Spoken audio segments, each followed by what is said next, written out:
በቁርአን አይደለም።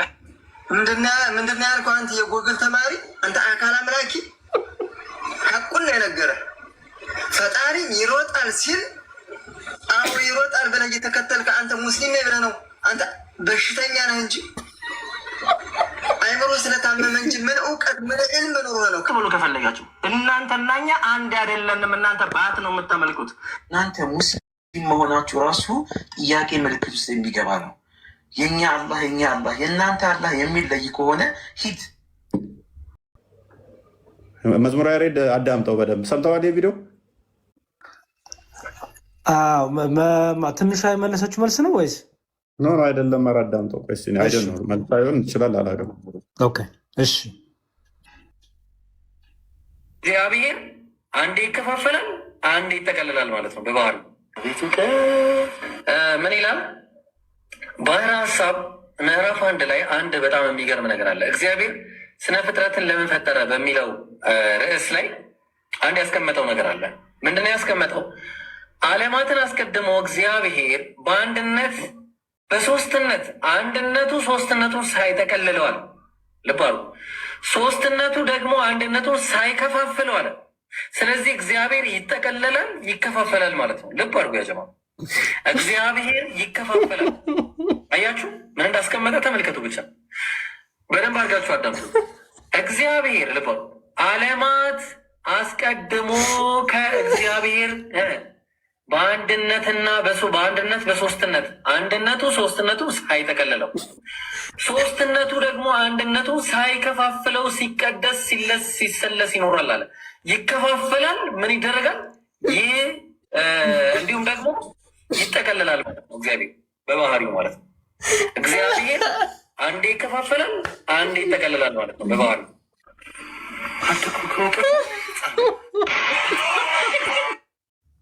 እኔ አም ሶሪ ይሄ ልጅ ምን ትላለህ?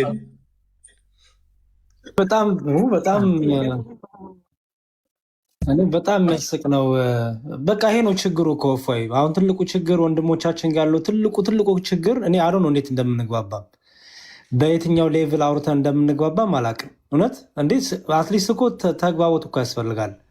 አሁን እኮ አማርኛውም በጣም ግራ የሚያጋባው ነው።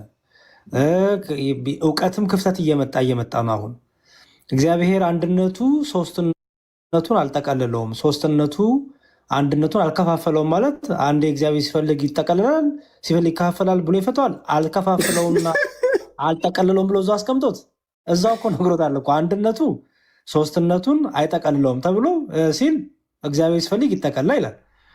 ሶስትነቱ ደግሞ አንድነቱ አይከፋፍለውም ብሎ አስቀምጦ እግዚአብሔር ደግሞ ሲፈልግ ይከፋፈላል ይላል።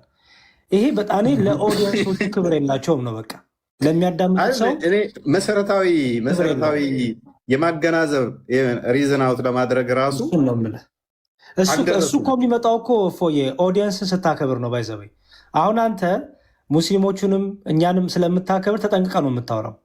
አየህ የበሰለ ነገር ታደርግ። ሲሰድቡ እንኳን ርዕሱ ላይ ሆኑ እንዲህ ነው እያልክ በእውቀት አትሊስት ትሟገታለህ፣ ሪስፔክት ታደርጋለህ፣ እውቀቱን በራሱ ማለት ነው።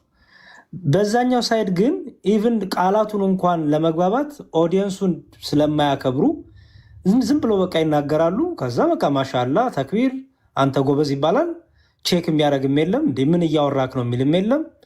በቃ እና ግን እንዲያው ሞኝ የነቀለውን ስንት ብልህ ሞኝ የተከለውን ስንት ብልህ አይነቅለውም እንደሚባለው እንዳይሆንና ሀሳቡን ትንሽ እናብራራ። እግዚአብሔር አንድነቱ ሶስትነቱን አይጠቀልለውም፣ ሶስትነቱ አንድነቱን አይከፋፍለውም ሲባል ምን ማለት ነው? እኛ እግዚአብሔር ሶስት ነው አንድ ነው ስንል ቁጥር እየቆጠርን አይደለም። 1 2 3 እያልን አይደለም። እግዚአብሔር አንድ ነው ስንልም ቁጥር አንድን እየጠራን አይደለም። የቁጥር ጉዳይ ከሆነ እኮ ከ1 2 ይቀድማል፣ ከ1 ደግሞ 0 ይቀድማል። እግዚአብሔር ሶስት ነው ስንል አብ ወልድ መንፈስ ቅዱስ አብ ወልድ አይደለም፣ ወልድ አብ አይደለም፣ መንፈስ ቅዱስ አብና ወልድ አይደለም እያልን ነው። ስለዚህ አብ ወልድ አይደለም የሚለውን ለማስቀመጥ አብ ልክ መጽሐፍ ቅዱሱ ክርስቶስ እኔና አብ ብሎ እንዳስቀመጠው አንድ የሚውት አርግልኝ ፕሊስ። እኔና አብ ብሎ እንዳስቀመጠው እኔ እና ይላል፣ እኔ እና ይላል። ስለዚህ አብ ወልድ አይደለም ማለት ነው። ሶስትነቱ ስንል ነው። አንድነቱ ሶስትነቱን አይጠቀልለውም ስንል እኛ ሶስት አካል አማኝ አይደለንም ማለት ነው። ሶሪ አንድ አካል አማኝ አይደለንም ማለት ነው። እንደ ኦንሊ ጂሰሶቹ አብ ወልድ ነው፣ ወልድም አብ ነው እያልን አንድ አካል አማኝ አይደለንም። ይልቁንም አብ ወልድ መንፈስ ቅዱስ አብ ወልድ አይደለም ወልድ አብ አይደለም ስንል አንድነቱ ሶስትነቱን አይከፋፍለውም ስንል መለኮትነቱ በባህሪው መከፈል የለበትም ነው። እግዚአብሔር አንድ አምላክ ነው። አንድ ነው ስንል ቁጥር እየጠራንም አይደለም፣ በመለኮቱ የሚመስሉ የለም። መለኮቱ ሶስትነት የለበትም ማለት እስልምናው እኛ ላይ እንደዋሸው ሶስት አምላክ እያለ ስለሚዋሽ ወንድሞቻችንን መንይዘው ሶስት አምላክ አምላክ እያሉ ስለሚሰድቡን አንድነቱ ስንል አምላክነቱ ሶስትነት የለበትም። ምን ማለት ነው? ሶስት አምላክ የለም፣ ይልቁንም አንድ አምላክ ነው ያለው። አንድ አምላክነቱ በሶስት አካል ስለተገለጠ ሶስት አምላክ የለም ሲባል አንድነቱ ሶስትነቱን አይጠቀልለውም ተባለ። ሶስትነቱ ደግሞ አንድነቱን አይካፍለውም ሲባል አብ ወልድ መንፈስ ቅዱስ የሚለው የግብር ስም አብ ወልድ አብ ነው፣ ወልድ ወልድ ነው እያለ ነው። ስለዚህ ሶስትነቱ በግብር ሶስት መሆኑ በመለኮት ሶስት አያረገውም። በመለኮት ደግሞ አንድ መሆኑ ሶስት አምላክ ደግሞ አያረገውም፣ ምክንያቱም በአካል ሶስት ስለሆነ የሚል በአንድነቱ ሶስትነቱን አይጠቀልለውም፣ ሶስትነቱ አንድነቱን አይካፍለውም የሚለው ትምህርት ይሄ ነው። እና ያው እንዳልኩት ለኦዲየንሶቹ ሪስፔክት ስለሌላቸው ክብር ስለሌላቸው የሚጠይቅም ስለሌለ ምን እያልክ ነው? ክርስቲያኖች እንዲህ ሲሉ ምን እያሉ አማርኛ እያወራን ከባድ ነው። አንድ ቢዲ ፕሊዝ ሚውት አድርግልን። በኋላ እኮ እድል ይሰጣችኋል። አሁን የታየው ቪዲዮ ላይ ብቻ ሪያክሽን እየረግን ነው። በኋላ እድል ስለሚሰጣችሁ ጥያቄ ጠይቃላችሁ እና እኔ ያዝናለሁ። እፎይ ኤኒዌይስ በጣም ነው የሚያሳፍረው የሚያሳዝነው። እንዴት እንደምትግባቡ አላውቅም። ያ በአለመግባባት መግባባት አለ በሚለው እንተላለፍና ኦራይት። አሁን በቀላሉ አላህ 5 ጣቶች አሉት። እነኛ 5 ጣቶቹ እጁ ወደ አንድ ጠቅልሎ አምጥቷቸዋል ወይንስ 5ቱም ጣቶች እንደዛው እንደተከፋፈሉ ናቸው? ወደ አንድ የተጠቅልለው የመጡ ናቸው? የምር ይቅርታና ማለት አንዴ ይቅርታ አንዴ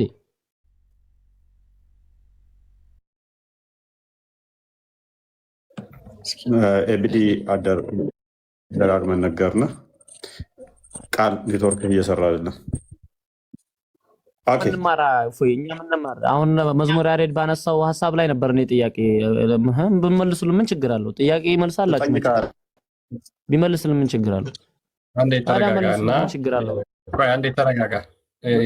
መዝሙር ያሬድ አሁን በጣም ምርጥ ሰው ነው። ሳያወራ ራሱ አመላለሱ ጥያቄ ፕሊዝ ተረጋጋ። እናውቃለን፣ በጣም ጎበዝ ነው። ስለዚህ አሁን አንተ ደግሞ የእኛን ልክ ኡስታዝህ የጠየቀውን ጥያቄ እኛ እንጠይቃለን። የአላህ ጣት ተከፋፍሎ ነው ያለው ተገጣጥሞ ነው ያለው? ትመልሳለህ? ጥያቄ ለጥያቄ ደግሞ መልስ ካላችሁ ሳፈሩ ትጠይቃለህ። ችግር የለውም ታገስ። ከስሮ ነው ይማርቶ መጨረሻ ላይ ይገባል።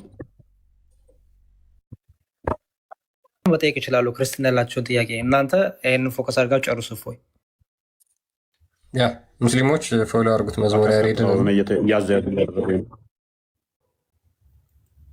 ያ ኦኬ። እሺ ከስር ማነው አብደላ የሚል ነው የገባው? ይሰማሃል ወንድማችን አብዱ? ጥያቄ ያለኝ ይቅርታ። ሰላም ናችሁ? ሰላም ነው። እንዴት እንኳን ደህና መጣ ብለናል። አልሐምዱሊላህ። ጥያቄ ያለኝ ትንሽ ደቂቃ ብቻ የሆነ ቢሲ ብዬ ነው። እሺ እኛም ትንሽ ደቂቃ ነው የምንወስድብህ። አላህ ስንት ጣት ነው ያለው?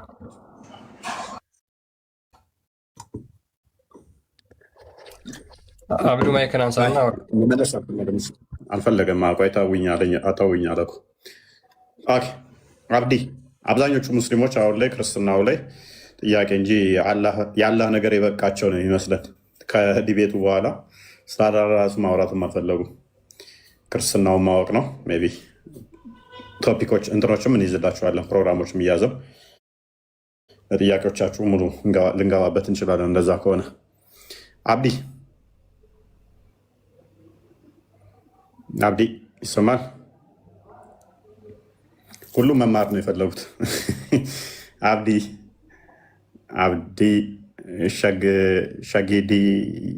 ሸግድያ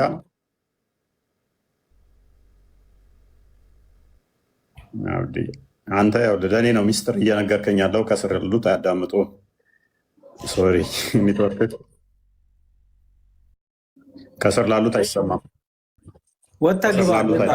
ሚዩት ላይ ሆነ ነው የምታወራው። ከስር ላሉት አይሰማም። ወጥተህ ግባ። ኦኬ። ባርባር አብዲ አራይ። እሺ ክርስቲያን አዲሱን አንብበው። እሺ ሙስሊሞች አብዛኞቹ መማር ነው የፈለጉት። ጌታ እንግዲህ ይርዳችሁ በነገር ሁሉ። እፎይ አልጨረስክም? እየጠበኩም ነው። ኦኬ ትጠይቂያለሽ። እችን አዲስን አንብባት ነው። እሺ ያ እንግዲህ ከአላህ ክፍለ አካላቶች ውስጥ አንዱ እጁ ላይ የተገጠመለት ጣት እንደሆነ ያው እስካሁን ሳሂህ ሙስሊም ላይ ነው ያለው። ሳሂህ ሙስሊም 2786 ላይ አብደላ ኢብን መስዑድ እንዳስተላለፈው ይልና አንድ የአይሁዳዊ ስኮላር ወደ ሙሐመድ ጋር ይመጣና እንደዚህ ብሎ ይናገራል ይላል። ሙሐመድ ቬሪሊ አላህ ዘ ኤግዛልትድ ኤንድ ግሎሪየስ ውድ ኬሪ ዘ ሄቨን ኦን ዘ ዴይ ኦፍ ሪዘሬክሽን ኦን ዘ ዴይ ኦፍ ጀጅመንት አፖን ዋን ፊንገር። ምን ይለዋል? አንድ የአይሁዳዊ ይመጣና ሙሐመድ ሆይ አላህ በቂያማ ቀን ሰማይን በአንድ ጣቱ ይይዛታል አለው። አሁን ቁጠሩ፣ ሰማይን በአንድ ጣቱ ይዛታል። ኤንድ እርዝ አፖን ዋን ፊንገር፣ ምድርን ደግሞ በአንድ ጣቱ፣ ሁለት በሉ። ኤንድ ማውንቴን ኤንድ ትሪስ አፖን ዋን ፊንገር፣ ተራሮችንና ዛፎችን እጽዋቶችን ደግሞ በአንድ ጣቱ ይዛል አለ፣ ሶስት በሉ። ኤንድ ኦሽን ኤንድ ሞይስት እርዝ አፖን ዋን ፊንገር፣ ውቅያኖስና እርጥባማ የውሃ አካላትን ደግሞ የመሬት አካላትን በአንድ ጣቱ ይዛል አለ፣ አራት በሉ።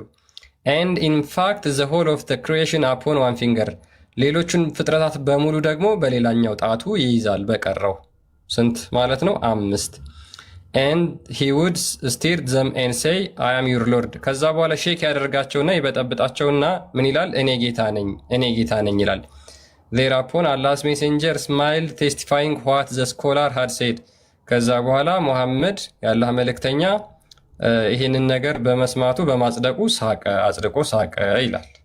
አሁን አላህ ስንጣት አለው ማለት ነው። 5 ስለቆጠራችሁልኝ ከስር አመሰግናለሁ። ኦኬ ይችን መመለስ የሚችል አለ? የአላህ ጣት የተገጣጠመ ነው ወይስ የተከፈተ ነው? ያ ዋነኛው ሊቆጠር የሚችለውም በራሱ አንዱ ከአንዱ ጣት ሊለያይ ሲችል ነው። አንደኛው ጣት ከአንደኛው ጣት ተገጠመም አልተገጣጠመም አንዱ ከአንዱ ጣቶቹ ሲለያዩ ወይም ፓርቲሽንም ባይኖራቸው እንኳን ብቻ ልዩነት ሲኖራቸው ነው። የከለር ሊሆን ይችላል፣ የመጠን ሊሆን ይችላል። ልዩነት ሲኖራቸው ነው የአካላቶቹ 5 ተብለው ሊቆጠሩ የሚችሉት አንደኛው ጣት ከአንደኛው ጣት ልዩነት ሲኖረው ነው። ስለዚህ እንደዛ ምንድን ነው ምን ሀዲሱ ላይ ነው? እዚህ በአንድ ጣቱ ያዘው የምትሉት ነገር ላይ ማለት ነው። ፈጣሪ እስከሆነ ድረስ ሁሉንም በአንድ ጣቱ መያዝ ችሎታውም ሁሉም ስላለው ነው። ሰማይን በአንድ ጣቱ የያዘው ምድርን በአንድ ጣቱ የያዘው እያላችሁ እስከ 5 ጣት ቆጠራችሁለት እናንተው ማለት ነው። ስለዚህ እሱ ሁሉንም በአንድ ጣቱ የመያዝ ችሎታውም ሁሉም አቅሙም ሁሉም ስላለው ብቻ ነው ፈጣሪ እስከሆነ ድረስ ማለት ነው። ስለዚህ እናንተ ናችሁ አሁን በአንድ ጣቱ ይሄንን በአንድ ጣቱ ያዘ ይሄን በአንድ ጣቱ ያዘው እያላችሁ የምትቆጥሩትና 5 ጣት አለው የተገጣጠመ ነው የተከፋፈለ ነው እያላችሁ ያላችሁ ያላችሁት ማለት ነው። ኡመር አሁን ከአንተ ቅድም አቂዳ ላይ ያልኩ ለዛ ነው። እጅ እንዳለው እንኳን እኮ አታጸድቅም አንተ። እሰው እጅ ሳታጸድቅ ጣቱ ላይ መምጣቱ አስቸጋሪ ይሆንብሃል። እጅም ጣትም ያጸድቁ አሉ። ለእነሱ ነው ጥያቄው። አንተ የሰለፊን እና የሱፊን አቂዳ ደርበህ ያስከነ አካላት ያላ ዛት ላይ ስንመጣ የሱፊን አቂዳ ነው ያስከው። አላህ መገኛው ላይ ስንመጣ ደግሞ የሰለፊን አቂዳ ነው ያስከው። ሰው ሁለት ሃይማኖት ውስጥ ነው ያለው። አንተ ሁለት ተቃራኒ የሆኑ ሃይማኖት ውስጥ ነው ያለው። እሱን ብታጠራው አሪፍ ይመስለኛል። ለምን ሁለት ሃይማኖት ውስጥ ማለት ሁለት ሃይማኖት እንዴት ሆናሉ? ምክንያቱም ሰለፎች እንዳንተ አያምኑም። አይምን ሱኒዎች እንትኖቹ አብዮቹ እንዳንተ አያምኑም። ምክንያቱም አለው ብለው ነው የሚያምኑት። እጅ፣ እግር፣ ባት፣ ፊት፣ አይን፣ እግር፣ ጣት አለው ብለው ነው የሚያምኑት። አላህ ካርሽ በላይ ነው ሲሉ ማለት ነው። ይህ ካርሽ በላይ የሆነው እግሩ፣ እጁ፣ ባቱ ነው ብለው የሚያምኑት። ሱፊዎቹ ደግሞ አላህ መውጁዱን ቢላ መካ ከሚሉት ውስጥ ደግሞ እነሱ ደግሞ እጅ፣ እግር፣ ለፍጡራን የሚነገር ነው፣ ለአላህ አይነገርም ብለው ነው የሚያምኑት። ስለዚህ አንተ አራማኑ አላራሽ ሰዋ ከሚሉት ውስጥ ስለሆንክ ዛትን መልሰ ደግሞ ድናይ ታደርጋለህ። ከነሱ አላህ ከአርሽ በላይ ነው ብለህ ትቀበላለህ። ዛት ስትጠየቅ ደግሞ ድናይ ታደርጋለህ። ስለዚህ የሱፊዎችንም የሰለፎችንም አቂዳ ነው ያስከው። ለዛ ነው ደርበሃል፣ ሁለት አቂዳ ዛህል። አንዱን ግን ካፊር ነው የሚባባሉት። ሜይ ቢ ቪዲዮዎቻቸውን በደንብ ቼክ አድርግ፣ መጽሐፍቶቻቸውን አንብብ፣ እንዳንተ እንትኖቹን አስተምሮቶቹን በደንብ ቼክ አድርጋቸው። አንዱን ካፊር ነው ሙስሊም አይደለም። ኢቨን ሰሞኑን እኔ ከተወያየው በኋላ ካያችሁ ኡስታዙ መጥቶ አዎ አላህ እጅ አለው፣ አላህ እግር አለው፣ አላህ ባት አለው፣ ጭንቅላት ይኑራ አይኑረው ግን አላቅም፣ አንገት ይኑራ አይኑራ አላቅም፣ ጣት ግን አለው ሲል ነበረ። ለሱ ምላሽ የሰጡ ደግሞ ኖ ይሄ ሙስልምናን አይወክልም፣ ሙስሊምም አይደለም ካፊር ነው ብለዋል። እሱ አለው ብለው የሚያምኑ እሱ የሚደግፉ አዎ አለው የሚሉ አሉ። ከዚኛው ሳይድ ደግሞ የለውም ይሄ ፍጡር ነው፣ እጅ እግር ባት የሚወጣ የሚወርድ ጭንቅላት ይኑራ አይኑረው ማይታወቅ እግር አናመልክም የሚሉ ደግሞ አሉ። ይሄ ጣዖት ነው የሚሉ አሉ። ሜይ ቢ ክርስቲያን ቪዲዮ ቅድም ከፍቶ ነበር ይመስለኛል። ጣዖታችሁን ጋነም ኢቨን የእናንተን አላህ የእኛ አላህ ይግደለው ራሱ ተባብለውበታል። እሱንም እንትን ማለት ትችላለህ ማለት ነው። ሜይ ቢ ክርስቲያን ካዘጋጀ ያሳይሃል። እሱንም ሳዳ ዋይፎይ እንጠይቃለን። አንቺ የትኛው እንደሆንሽ ግን ታውቂዋለሽ አንቺ? ኖ እኔን አትጠይቀኝ። እስካሁን የተቀመጥኩት መልስልኝ ነው። ስለዚህ ልጠይቀህና መልስልኝ። ምንድነው ጥያቄሽ? እሺ ቴንክ በጣም ለማድረግ ያክል ግን ባሳይ ቪዲዮ ጥሩ ነበር። ይሄንን እሺ አሳየን ማለት ነው። ያ አንድ ሁለት ቪዲዮዎች ላሳይና ማለት ያለው ልዩነት እንደዚህ ቀላል የሚባል ስላልሆነ ነው። ለኡመር ነው ማሳየው። አብዛኛው ማህበረሰብ አሁን ያውቀዋል፣ ግን ኡመር አይዶ ነው እንዴት እንዳልተረዳውና እንዳላወቀው ማለት ነው። አለ እኮ እኔ ምንድን ነኝ ያለው አለ እኮ እኔ ምንድን ነኝ? ሰለፍ ነኝ፣ ዋብያ ነኝ፣ ሱፊ ነኝ ያለውም አለ። እንስቀጥል። ያነሱት ጉዳይ ነበር ያነሳው ጉዳይ ነበር እና አላህ ፊት እንዳለው አይን እንዳለው ጭንቅላት እንደሌለው እጅ እንዳለው ባት እንዳለው እግር እንዳለው ሁሱ ሲወያይ ሰምቻለሁ። እስልምና ላይ አላህ እንደዛ እንዳልከቻል ዋይፎይ ይታያል። ቪዲዮ እኮ አይታይም። አይታይም እንዴ? ከፍቻለሁ እኮ። ለእኔ ነው አይታየኝ? ይታያል። ኦኬ ቀጥልሽ። እኔ ጋር ግን እየታየኝ አልነበር። ቀጥልሽ። ለእኔ አይታየኝም። ቀጥል። ከስር ይታያል። ለእኔ ነው አይታየኝ። ፊት እንዳለው አይን እንዳለው ጭንቅላት እንደሌለው እጅ እንዳለው ባት እንዳለው እግር እንዳለው ሁሱ ሲወያይ ሰምቻለሁ። እስልምና ላይ አላህ እንደዛ እንዳልከቻል ሁሱ 100% ትክክለኛና ሸሪዓዊ የሆነ ነገርን ነው ያነሳው። አካል አላህ አለኝ ያለውን አጽድቋል፣ እኛም እናጸድቃለን። ይሄ የትክክለኛ የሙስሊም እምነት ነው። አላህ እኔ አለኝ ያለውን እናጸድቃለን፣ የለኝም ያለውን ደግሞ አለህ ብለን አንልም፣ ያልተገለጸውን አልተገለጸም ብለን እናልፋለን። አምላካችን አላህ ስለ ራሱ የነገረንን በራሱ ላይ እናጸድቃለን። አዎ እኔ አለኝ ያለውን አዎ አለህ ብለን እናረጋግጣለን። ይሄ በቁርአን እና በነቢዩ ዓለይሂ ሰላም የተረጋገጠ ነቢዩ ስለ አላህ የነገሩን ነገር እኛም እናጸድቃለን። አሁን ይሄንን እንግዲህ ምንድነው ቁርአንና ሀዲስ የሚያጸድቀውን በሙሉ እኛም እናጸድቃለን። አላህ አለኝ ያለው በሙሉ እኛም እንቀበላለን። የለኝም ያለውን ደግሞ አለህ ብለን ሌላ እንትን ውስጥ አንገባም፣ ያለውን ብቻ እናጸድቃለን የሚል ነው። አሁን ይሄንን እንግዲህ ሙስሊሞች፣ ሌሎች ደግሞ አህባሾቹ ምን ይሉታል? ለምሳሌ እግር አለኝ እጅ አለኝ ብለው የሚቀበሉትን አህባሾች ደግሞ እንደዚህ ነው የሚሉት።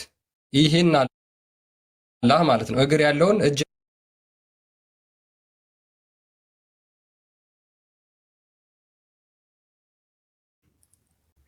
እፎይ ሌላ ጥያቄ ቢጠይቅ ጥሩ ነበረ። በሌላ ውይይታችን ቢያደርጉት ጥሩ ነበር። ግን ለአንድ ለሙስሊሙ ማህበረሰብ ላስተላልፍ በዚህ ዙሪያ ማለት ነው። ይሄ ፈጣሪ እንዳልሆነ እጅ እግር ያለው ሁለት እጅ ያለው ባት አለው ጣቶች አሉት ያለው አላህ እንዳልሆነ አላህ ይህን ነገር እንደው አላህ ይግደለው ብሎ ያነጣፈና እጅ ያለው የሚሉትን ጌታ አላህ ያጥፈው። እንደው አላህ ዓለምን የፈጠረ ጌታ፣ የተጠራራ ጌታ፣ ሙነዘህ የሆነ ጌታ፣ እጅግ ያለውን ጌታቸውን አላህ ይግደልባቸው። እዛ ላይ ያኖረው እንደዚህ አላህ ብለው ሰይመው ባታለው እግር አለው እጅ ያለው ጭንቅላት አለው የሚሉትን ጌታቸውን አላህ ይግደልባቸው።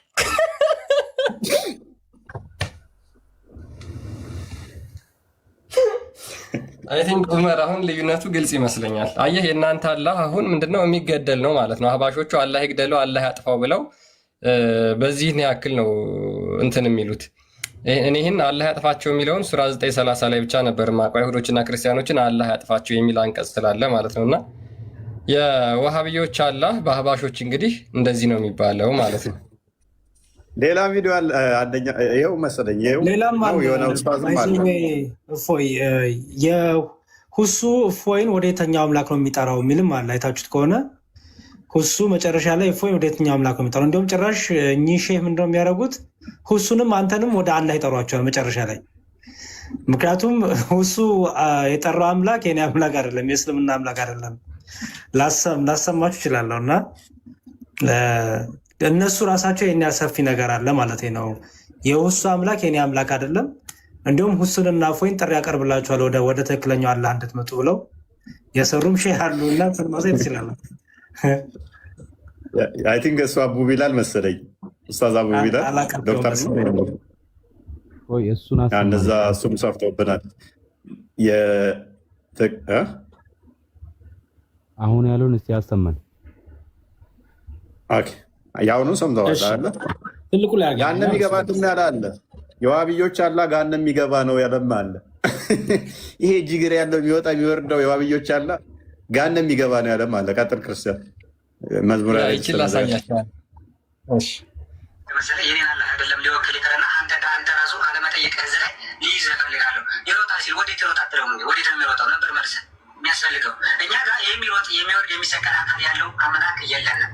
አላህ ሱብሓነሁ ወተዓላ የማይታይ የማይዳሰስ ጌታ ነው ያለን። እሱ ራሱ ፈለቀና በምኑ ኩን ፈየኩን፣ ሌላ ምንም ነገር የለውም። በዚህ ወጣ በዚህ ወረድ የምንፈላፈልበት ምክንያትና አቅም የለንም። እኛ ደግሞ እያልን ያለ ነው አሁን ከእስላሞች ጋር ተወያይተው እስላሞች እንደዚህ እየወቀሱት ነው። ለምን አልጠየቅም? ለምን ወዴት ነው የምሮጠው ብለህ አልጠየቅም እያለ ነው። እሱም ደግሞ ከዛም በኋላ ያስከተለው ምንድነው ማስረጃው? አንቺም በሃይማኖትሽ እኔም በሃይማኖት ይብሏል። የትኛው ላይ ነው? የትኛው ክታብ ላይ ነው እንደዚህ ያለ? አንቺም በሃይማኖትሽ እኔም በሃይማኖቴ የምለው በየትኛው የተጻፉ? በቁርአን አይደለም። ምንድነው ያልከው አንተ የጎግል ተማሪ፣ አንተ አካል አምላኪ ሐቁን ነው የነገረ። ፈጣሪ ይሮጣል ሲል አዎ ይሮጣል ብለህ እየተከተልክ አንተ ሙስሊም ነህ ብለህ ነው። አንተ በሽተኛ ነህ እንጂ አይምሮ ስለታመመ እንጂ ምን እውቀት ምን ዕልም ኖሮ ነው ከአሊሞች ፊት ከመሻይኾች ፊት ይዘህ የምትቀርበው ነገር ሲኖርህ እኮ ነው ከሙስሊሞች ጋር የምትወያየው። ምን እውቀት ኖሮ በጎግል ያወቅከውን በቲክቶክ ያወቅከውን ጥምጣም ከላይ ቆልለህ ቁርአን ስለቀራ ብቻ ጋይስ። እነዚህ ሁለቱም ሙስሊሞች ናቸው። እሺ ሙስሊሞች ናቸው ሁለቱም። አንድ መስጊድ ውስጥ ነው በሚገርም ሁኔታ የሚሰግዱት። እነዚህ ሰዎች ነገ መገዳደላቸው አይቀርም። ዛሬ መስጊድ ካለዩ ነገ የሚለያቸው ሰይፍ ነው። ዛሬ በሰላም የማይለዩ ከሆነ እነዚህ ሰዎች አንድ መስጊድ ውስጥ ገብተው እየሰገዱ ነገ በሰይፍ የሚለያዩ ይሆናል ማለት ነው። ዛሬ በሰላም የማይለያዩ ከሆነ አለማወቃቸው እኮ ነው እስከዛሬ የጠቀማቸው። እንደዚህ አይነት ውይይት ተደርጎ አያውቅም ነበረ። ሲንቀለቀል እኔ እጅ ላይ መጣና ኡስታዛቸው በምን እርግጠኛ ናቸው እናንተ? ማስረጃ ያላቸው የሰውዬ ሙስሊም መሆኑን አይ ሙሉ እንትኖቻቸውን ልናሳይ እንችላለን። ታዋቂዎችን በቴሌቪዥን ላይ ራሱ የሚቀርቡትን ልናሳይ እንችላለን። ያሁን አቡ ቢላል ታውቀዋለህ ብዬ አስባለሁ። ታዋቂ ነው፣ በቴሌቪዥን ፕሮግራም ላይ ይቀርባል። የተባለው ሰው እፎይ የተባለውን ወደ ምንድን ነው ጥሪ እያደረገለት ያለው? አላህ ብሎ ለሰየመው ሁሉንም የሰው ልጅ አካል ክፍሎች ያጸድቅና ወካነ የቁል ኡዕፉኒ ዐን ልፈርጅ ወልሕያ ብልትና ፂም ግን አላጸድቅም፣ ይሄን ይቅር በሉኝ ይል ነበረ። ሱብሓነላህ። ይሄ ሁሱ የሚባል መጣና አሁን ላይ አይ ብልትም ቢሆን አላህ ሊኖረው ይችላል አለን። ኢና ሊላሂ ወኢና ኢለይሂ ራጂዑን። እኔ ያልገባኝ ነገር ውድ ወንድሞችና እህቶቼ፣ ይህ ሁሱ የተባለው ሰው እፎይ የተባለውን ወደ ምንድን ነው ጥሪ እያደረገለት ያለው? አካል የሆኑትን ሰይዱና ዒሳን ዓለይሂ ሰላምን ማምለክን አቁም ከሆነ እሱ ራሱ የአካል አምላክ እንደሆነ ገለጸልን። ምናልባት እያደረገለት ያለው ሙሉ አካል ያላቸውን ሰይዱና ዒሳ ዓለይሂ ሰላምን ማምለክን ትተህ እኔ ከጎደሎ ክፍለ አካላት የገነባሁትን የሰራሁትንና የገጣጠምኩትን አላህ ብዬ የሰየምኩትን ወደ ማምለክ ና እያለው ካልሆነ በቀር እኛ ሙስሊሞች ግን ሁሱንም ይሁን እፎይን የምንጠራቸው አካል ማምለካችሁን ተውና ብቸኛውን አካል ያልሆነውን ፍጡራንን የማይመስለውን ብቸኛውን ፈጣሪን አላህን ስብሓንሁ ወተዓላ ተቀበሉ ወደሚል ነው። በዚሁ አጋጣሚ ውድ ወንድሞችና እህቶቼ እነዚያ በስመ ሱፊያ እየተንቀሳቀሱና ሙሸቢሃዎችን ወንድሞቻችን ናቸው አንለያይም እያሉ እሹሩ የሚሉት ሰዎች እንደ ሁሱ ያለውን ጣዖት አምላኪ ነው እንግዲህ ከሙስሊሞች ምድብ ለመመደብ እየተንቀሳቀሱ ያሉት። አላህ ይጠብቀንና ይህ አካሄድ ግን እነዚያን ክርስቲያኖችን በራሱ ሙስሊሞች ናቸው ወደ ማለት የሚያደርስ እንደሆነ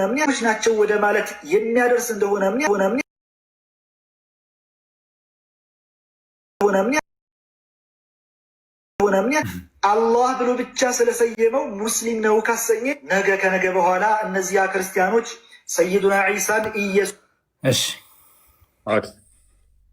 ታንኪዩ ሜቢ ሰምተሃል ወንድማችን አልጨረሳችሁም?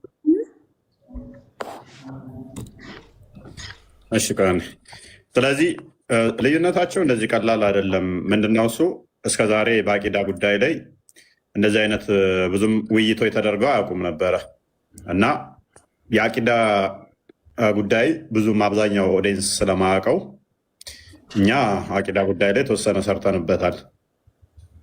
ከዓመት የማያንስ በአቂዳ ጉዳይ ላይ ተማምረናል እና ችግሩ እንደዚህ ቀላል አይደለም። ባይዜ አሁን እንዳሳየናችሁ ብቻ አይደለም። አሁን ሜይ ቢ ክርስቲያን የሚያሳያቸው ቪዲዮ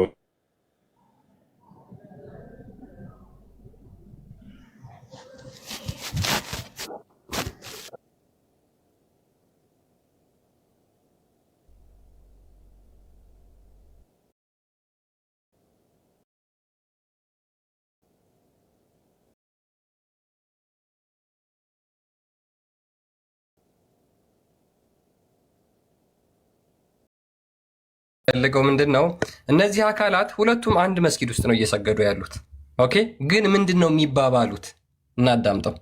ርምጥምጥ ብሎ ከፈለጋችሁ እናንተና እኛ አንድ አይደለንም። እናንተ ባት ነው የምታመልኩት። እናንተ ሙስሊም መሆናችሁ ራሱ ጥያቄ ምልክት ውስጥ የሚገባ ነው። የኛ አላህ የእናንተ አላህ የሚለይ ከሆነ ሂድ፣ እዛ የምትሄድበት ሂድ።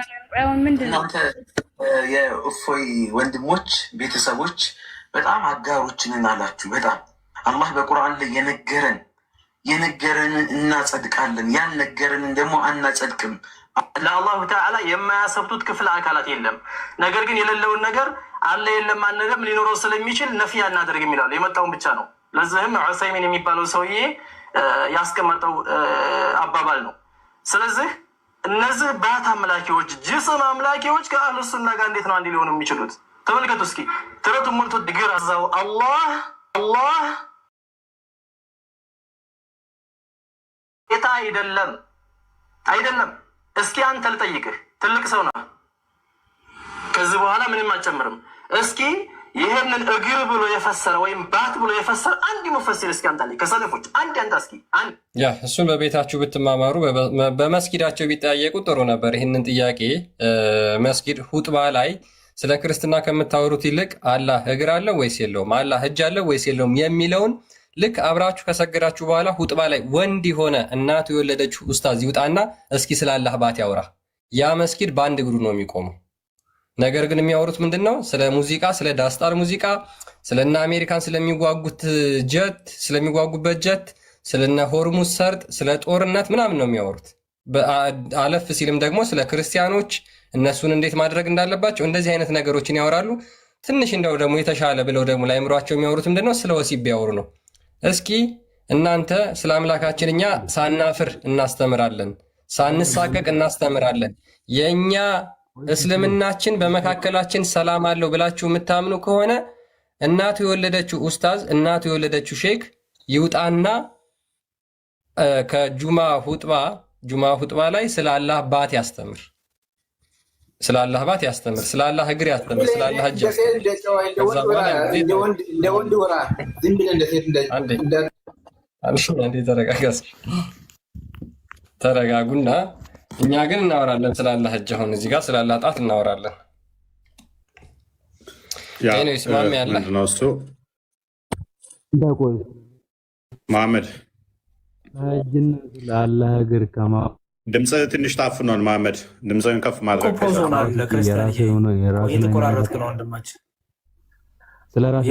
አልሰማም አይደለም። አሁን ተመልሷል መሰለኝ። እስልምና ማሜ ሰላም ነው መሐመድ ይሰማሃል አይደል? አላህ ስንት ጣት ነው ያለው? አቤት ይሰማል። ስንት ጣት ነው ያለው አላህ?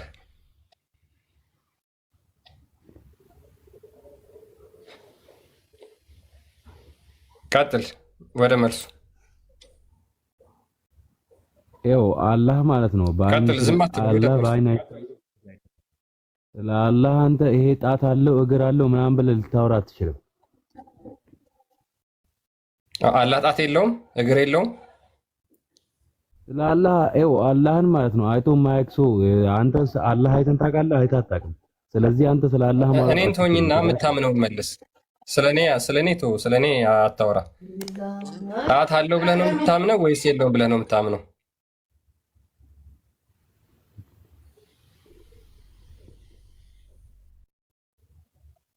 መልሱ። ያ ውስጥ ምንድን ነው? ሙስሊሞች ስለ ፈጣሪያቸው ያስተማሯችሁ ምንድን ነው? ተናገሩ እስኪ። ኧረ ጣት የለውም ምንም የለውም። ያው አለውና የለውም የሚባል ነገር የለም። ቅድሚያ ይሄን ለይተህ ማወቅ አለብህ። ኦኬ፣ አለውምም የለውምም ሁለቱንም ነው አይባልም ነው እያለ ታወቅም። አለውም ብለህ መወሰን አትችልም፣ የለውም ብለህም መወሰን አትችልም። ለምን? የተረጋገጠ ነገር አይደለም። ይሄ ያልተረጋገጠ ነው የምታመልከው ማለት ነው። አሁን አንተ አለው እያልክ ነው አይደለ? እስኪ የትኛው ኪታብ ነው አለው የሚለው? አላህ ምን እንዳለው ምን እንደሌለው አታውቅም ማለት ነው።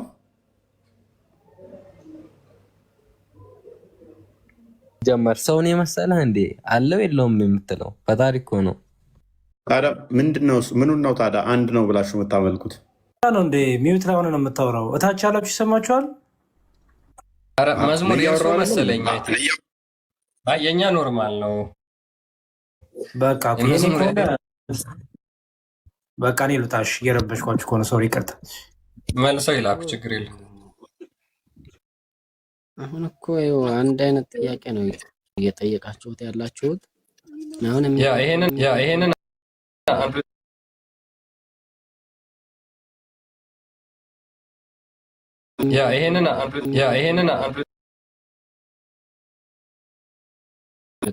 አይ አንተ እኮ ምንም አታውቅም። አንተ አሁን አንዴ ሳዲ ፕሊስ ቆይ ጣልቃ ትግቢ ትጠይቂያለሽ ተባልሽ። ኡመር አንተ የያዝከውን አቂዳ እንኳን አታውቀውም። አላህ የት ነው ያለው ተብለህ ስጠየቅ የውሃብዮችን አቂዳ ከአርሽ በላይ ነው ብለህ ተናገርክ። ስለ አካላቱ ስጠየቅ ደግሞ የአህባሾችን አቂዳ ነው ያዝከው። እኛ ደግሞ ጥያቄያችን ምንድነው? መጀመሪያ ያለህበትን የምትከተለውን አቂዳ ነው በስትክክል ጥርት አድርገህ ካወቅክ በኋላ የእኛን መልስ መመለስ የምትችለው ማለት ነው። ለዛ ነው ስለማታውቀው ተምታቶብሃል። አንተ ጥርት ብሎ ማለት ነው። አዳምጠኝ። እኔ የማውቀው ፈጣሪ በቃ እኔ ሁሉም ነገር አካሉ ስለ አካሉ ስላልገለጸ እሱን አለው ብለንም አናምንም። በቃ ይሄ ጣቱን ገልጿል። እዚህ ጋር ለምሳሌ 5 ጣት አለው። ያ ውሸት ነው። ይሄ ውሸት ነው። ውሸት ነው።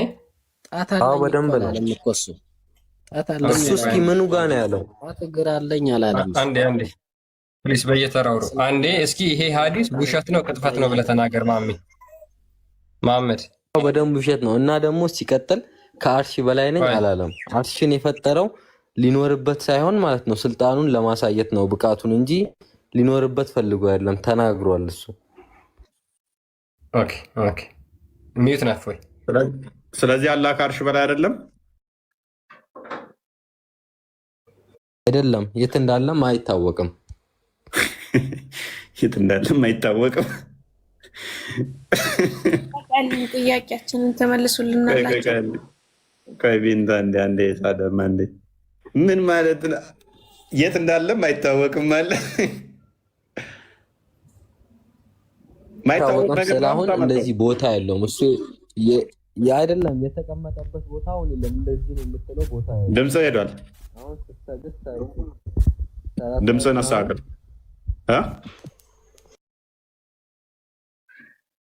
ምናል ኔትወርክ ነው አሁን ማለት ነው። እንደዚህ አይነት ቦታ ነው የሚባል ቦታ አይደለም አሁን ያለው።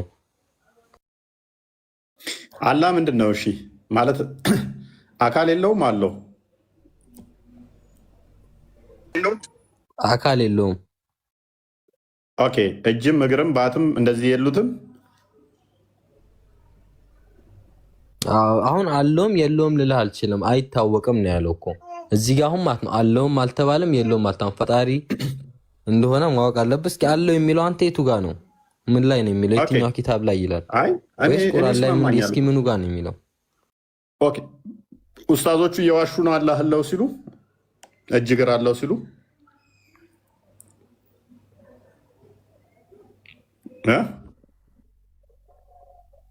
አለው አልተባለም።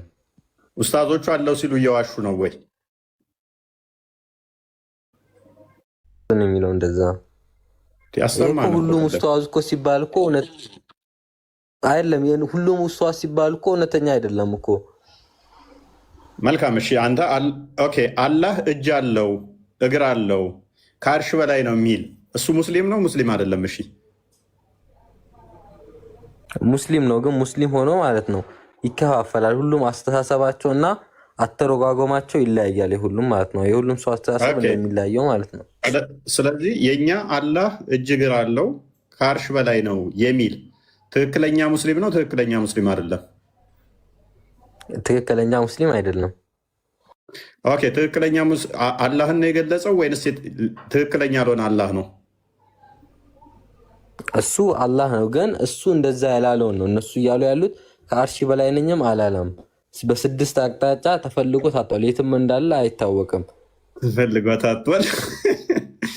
መልካም እሺ። ስለዚህ ትክክለኛ ሙስሊም ካልሆነ ሙሐመድ ደግሞ እመቶቼ ወደ 73 ቦታ ይከፈላሉ 72ቱ የጋነም ናቸው አንዱ ሲቀር ብሏል። ስለዚህ ገነት ነው የሚገባው ጋነም ነው የሚገባው ትክክለኛ ካልሆነ? ልክ ነህ። አሁን እዚህ ጋር ልክ ነህ።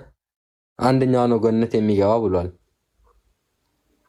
ስለዚህ 72ቱ ጋነም ከሚገቡት ውስጥ ነው የሚሆነው ማለት ነው። አላህ ከአርሽ በላይ ነው እጅ እግር አለው የሚለው አሁን እሱ እንዳለው ማለት ነው። 72ቱ አሁን የተሳሳተ መንገድ ላይ ያለ ማለት ነው።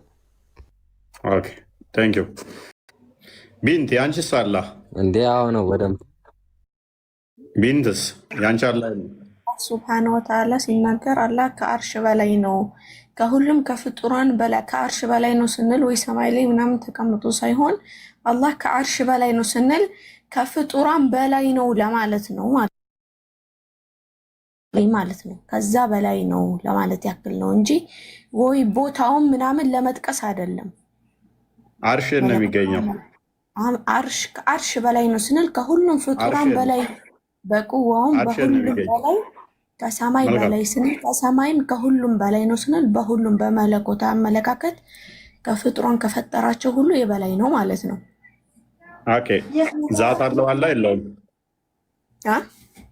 ዛት አለው የለውም? አላህ ሱብሃነሁ ወተዓላ ሲናገር አደምን በሁለት እጆቹ ፈጠርም ብሏል ማለት ነው። አላህ ሲናገር አደምን ሲፈጥረው በሁለት እጆቼ ፈጥሬያለሁ ብሏል።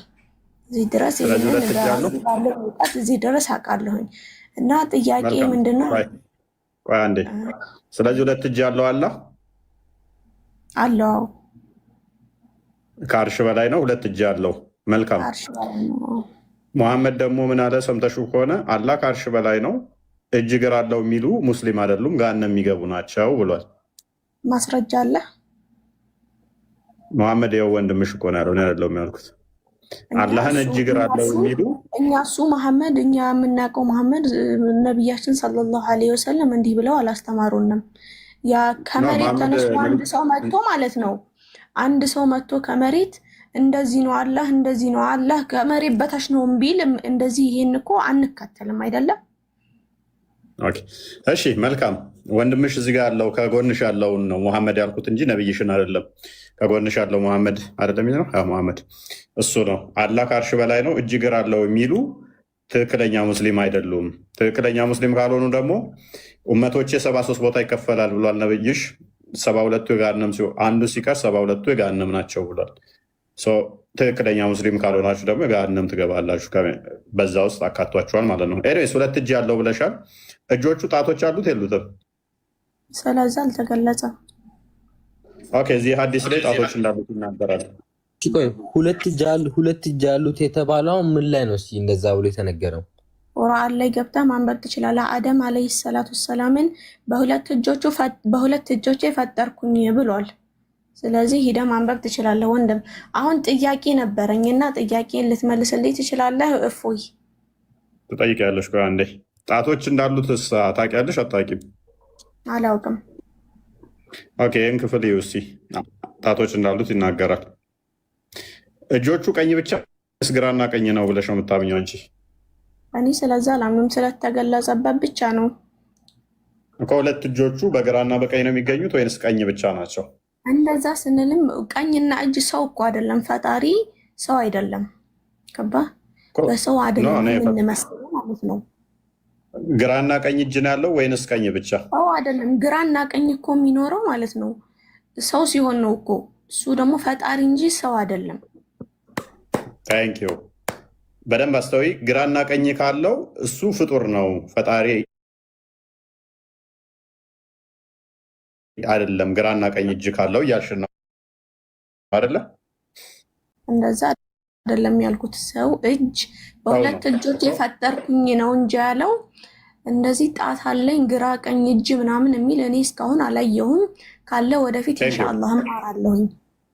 ታንኪዩ። ምን ብለሽናል? በመጀመሪያ ፐርሚስሽ ላይ ግራና ቀኝ እጅ የሚኖረው ሰው ነው፣ እሱ ፍጡር ነው። የሰው እንደዚህ ግራና ቀኝ ያለው ፈጣሪ አላህ ግን እንደዛ አይደለም። ፖይንቱ ገብቶሻል? ሰምተሽኛል? እና አሁን ጥያቄያችንን ልትመልስልን ትችላለህ? እፎይ ልንጠይቅ ነበር የገባ ነው። እንመልስልሽ። እዚህ ጋር ከተግባባን እችታችን አሁን ቢንት ሙሐመድ ባለፈው ከተወያየኝ ይልቅ የተሻለ ሪዝን አውት እንደምታደርግ መገንዘብ ይቻላል። አሁን እንዳለችው ግራና ቀኝ ካለው እሱ ፍጡር ነው፣ የሰው ነው የሚሆነው። ጣቶች ያሉት ከዛ ግራና ቀኝ ካለው እሱ የሰው ነው፣ ሰው ደግሞ የፍጡር ባህሪ ነው፣ ፍጡር ነው የሚል ነው። ወደዛ ነው የገባችው ሙግቷ። እኛም ባለፈው ያቀረብነው ለኡስታዙ ጥያቄና መልስ ላይ ካስታወሳችሁ አላህ እጅ ያለው ስትል ቀኝና ግራ ነው ወይንስ ቀኝ ብቻ ነው ብዬ በጠየቁበት ሰዓት ላይ ሁለቱም አጣብቂ ነው። አጣብቂኝ ጥያቄ ነው። ሁለቱንም ቢመልስ ሁለቱም ላይ እመተዋለሁ። አንዴ ቆይ አንዴ። ስለዚህ በቀኝና በግራ አለው ብሎ ነው የመለሰልኝ።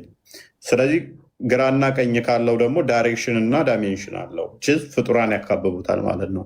የሚመጣ የሚሄድ የሚታይ ግራና ቀኝ ያለው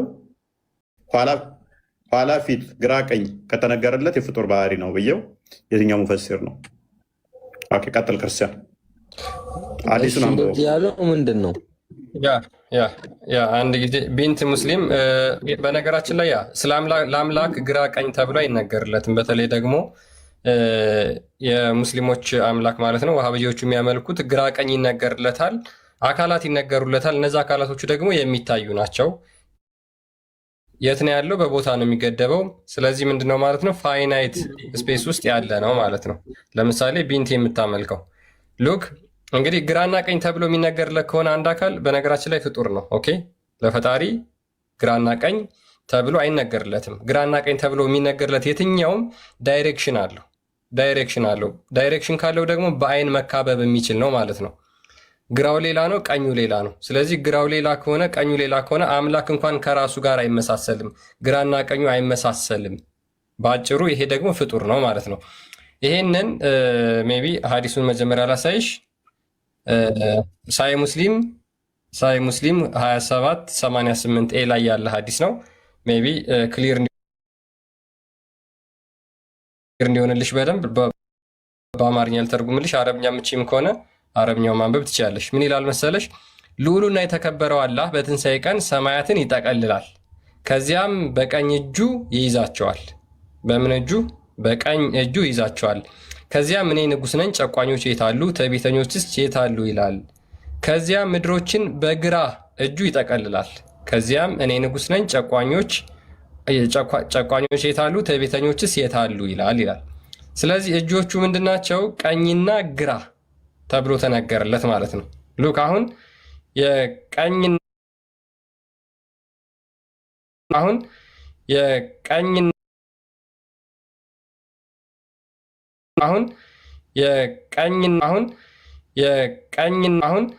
የቀኝን ፍጡር ነው። ቢንት እዚህ ላይ ሀሳብ ካለሽ የኛ አላህ ማለት ነው። ግራና ቀኝ ምንም እኛ ሎኬሽን ምናምን የምንነግርለት አላህ አይደለም ያለም ማለት ነው። ይሄው ተነገረለት ላይ ባልከው ላይ ማለት ነው። ሶሒህ የሆነ ሐዲስ አምጥታ ማስረጃ ልትሰጠኝ ትችላለህ። ግን አላህ እጆች አሉ ሲል ማለት ነው ኢብሊስን ሰይጣንን ወይንም ሰይጣንን ማለት ነው አደምን ለአደም እንዲሰግድለት ሲያዘው እምቢ ሲለው እምቢ ባለው ጊዜ በሁለት እጆቼ ለፈጠርኩት ከመስገድ ምን ከለከለ አለው። በሁለት እጆቼ ሱረቱል ሷድ ቁጥር 75 ላይ ሄዳ ማየት ትችላለህ። እናውቀዋለን። እሱን ችግር የለውም። ያ በሁለት እጆቼ የፈጠረው ግን ቀኝና ግራ ነው አይደል? እጁ ኖ እንደዛ ብሎ አላለም። እንደዛ የሚል ቁርአን አንተ ቁርአን ሐዲስ ያን ቁርአንኛው ሐዲሱ ከሐዲሱ በፊት ቁርአኑን ነው አይደለም እንትን የምንልበት ቁርአኑን ነው የምንከተለው። ስለዚህ ቁርአን ላይ አያ ሱራ ካለ ወደ ሰው ቀየራችሁት ማለት ነው። ስለዚህ ኖ እንደዛ አይደለም። አጭበርበረች ለማለት እየፈለግሽ ስለሆነ ቆይ ችግር የለውም። ምንም አጭበርበረ አይጠበቅብሽም። ይህን ሐዲስ ትቀበያለሽ ወይስ አትቀበይውም? ሙሐመድ አላህ ግራና ቀኝ እጅ አለው ብሎ የተናገረው እያጭበረበረ ነው ወይስ አይደለም? አላህ ቀኝና ግራ አለው የሚልን ሐዲስ አልቀበልም። ቴንኪው እንዳትቀበል። ግራና ቀኝ ካለው ፍጡር ነው የሚሆን አይደለ ቢንት? አዎ። ስለዚህ ይሄንን ሐዲስ አልቀበልም። እስካሁን ድረስ እኔ ባየሁት ቁርአን ላይ ፈጽሞ እንደዛ የሚል ሱራም አያም የለም። አላህ ቀኝ እጅ ግራ እጅ አለው የሚል የለም፣ አላየሁም። ጋበዝ በደንብ አስተዊ።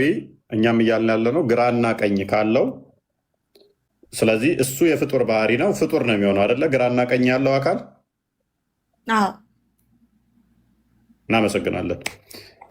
ቢንት በደንብ ገብቷታል አርጉመንቱ። ስለዚህ በዳይሬክሽን የሚካበብ አካል ፍጡር ነው የሚሆነው። ቀኝ ያለው ግራ ያለው በዚህ ጋር ማለቂያና በዚህ ጋር ማለቂያ ካለው ግራም ማልከው ሰማይ ላይም ተቀመጠ ካልክ እንደዛ አይደለም። እኛ ስንገልጽ አላህ ከአርሽ በላይም ነው ስንል ከፍጡራን በላይ ነው። አላህ በሁለት እጆች ፈጠርኩትም አደምን ሲል ችግር የለውም። እዛ ላይ ተግባብተናል። ስለዚህ ግራና ቀኝ ያለው አካል ፍጡር ነው ብለሽናል፣ ተስማምተናል። እሱ ኦኬ። እውነት ለመናገር ከእስልምና አስወጥተውሻል፣ ወተሻል፣ ኮምፕሊትሊ ወተሻል። ከዋብያ ቂዳ በተለይም ኮምፕሊትሊ ወተሻል። እሰማለሁ። ያ ኮምፕሊትሊ ወተሻል። ያ የሚያስወጣ ንግግር ነው የተናገረችው። ምንም የሚያስወጣ ተናገሩ። የበቀደሙ ዲቤት ያደረገው ከአንተ ጋር ግራም ቀኝም አለው ብሎ ነበር አፈር ያመነ ነበር። ሁለት አጣብቂኝ አማራጭ ነው የሰጠው። ደግሞ ገብተሻል ማለት የምትችለው አንተ አይደለም፣ እሱን አንተ ምንም ስለሷ የምታውቀው ነገር ስለሌለ አንተ ምንድን ነው አንተ አቋምህ? አላህ እጅ አለው የለውም ነው የምትለው አንተ? ማንሳው አለው ነው የለውም ነው የምትለው?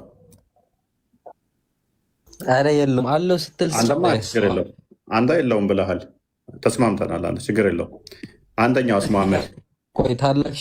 እኔም የለውም ብዬ ነው አለውም የለውም ነገር አልችልም እኮ ሊኖሩም ላይኖሩም እኛ የተገለጸበት ቦታ ላይ የለም። አለውምም የለውም አትልም አንተ ደግሞ። ኧረ በእናትህ ሚዩት አድርገህ አንተ። ቆይ ኔትወርክ ትክክል ሚዩት አድርገው እስኪ ክርስቲያን። ኦኬ መሐመድ ምንድን ነበር ያልከኝ? አለውም የለውም አልልም። አዎ አለውም የለውም ብዬ ልነግርህ አልችልም። ይሄ ነው ብሎ አልተገለጸም ማለት ነው እንደማውቀው ድረስ ማለት ነው። ታዲያ ምንድን ነው ብለህ ነው የምታምነው? የምታመልከው አምላክ ምንድን ነው? ይኑረው አይኑረው ካላወቀው ምን እያልክ ነው የምታመልከው? አላህ ማለት ፍጹም አምላክ ነው። በቃ አለ የለውም እኮ ተናግሯል። አለኝ አላለም። ፕሊስ ቆይ አንድ ያደርብ። አንተ አልጠየቅም። አንተ የለውም አልከን አሳወቀን። በቃ እኮ ቢንት ደግሞ አለው አለችን። ግራና ቀኝ ከሆነ ግን እሱ ደግሞ ፍጡር ነው አለችን ቢንት። በጣም ደስ የሚል ነው። ዛሬ እየሰማን ያለ ነው እንዳለ ከእስልምና ከዋብያዋ ቂዳም ያስወጣችሁ ነው። ሙሐመድ አሁን አላህ ከአርሽ በላይ ነው ብሎ ያምናል። አላህ እጅ እግር የለውም ብሎ ያምናል። ቢንት አላህ ከአርሽ በላይ ነው ብላ ታምናለች። ግራና ቀኝ እጅ ያለው ከተባለ እሱ ፍጡር ነው ብላ እኔ ከአርሽ በላይ ነው ብዬ አላምንም። ሶሪ የት በፊት የት ነበረ? ቴንክ ዩ አላህ የት እንዳለ አይታወቅም። ምን አልከው? ሶሪ ይቅርታ፣ ሚስ ኢንተርፕሬት አድርጌያለሁ። ይቅርታ ሙሐመድ፣ አላህ የት እንዳለ አናቅም፣ አይታወቅም ነው ያለው ሙሐመድ። ነገር ግን እጅ እግር አይነገርለትም ብሏል፣ የለውም ብሏል። ቢንት ደግሞ እጅ አለው ግራና ቀኝ አለው ከተባለ ፍጡር ነው ብላለች። አልቀበልም ግራና ቀኝ እጅ ያለውን አላህ ፍጡር ነው ብላለች። ተስማምተናል። እኛም እያልን ያለነው ይሄ ነው። ግራና ቀኝ የሚነገርለት ከሆነ እሱ ፍጡር ነው። ሙሐመድ ደግሞ ምንድን ነው ያለው? ምንም ነገር አለውም አንልም የለውም አንልም። ምንድን ነው ታዲያ ብለህ የምታምነው? አላህ ፍጹም አምላክ ነው። በቃ አለቀ። በቃ ዝም ብለህ አምላክ ነው ብቻ። ኦኬ፣ ያ አምላክ ነው ያልከው ዛት አለው የለውም?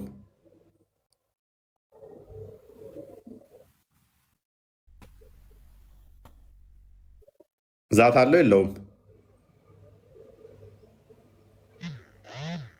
መሐመድ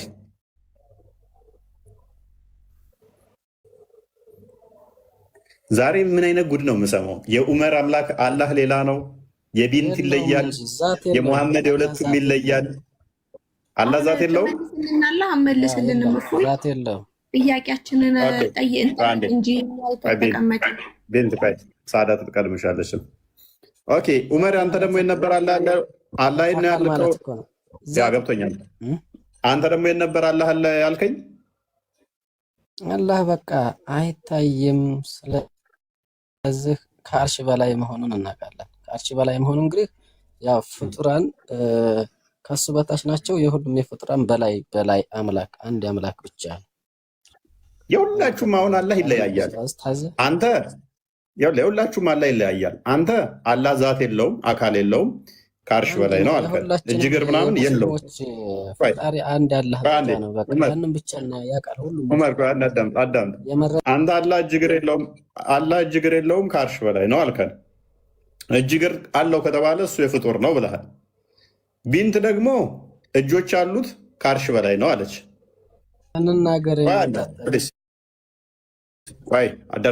አደርብ ለሁሉም ለኦዲየንሱ ክሊር እናድርገው። ዑመር ምን አለ? ከአርሽ በላይ ነው።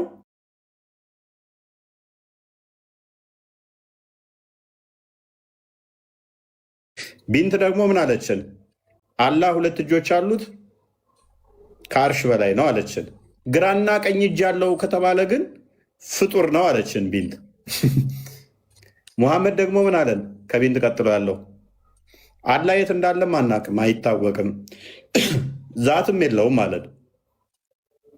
የኛው ሙሐመድ ደግሞ ምን አለን? መጨረሻ ላይ ያለው አላህ ምን እንዳለው እንኳን አይታወቅም፣ አናቅም፣ ዝም ብሎ አምላክ ነው አለን። ይኑረው አይኑረው አይታወቅም አለን።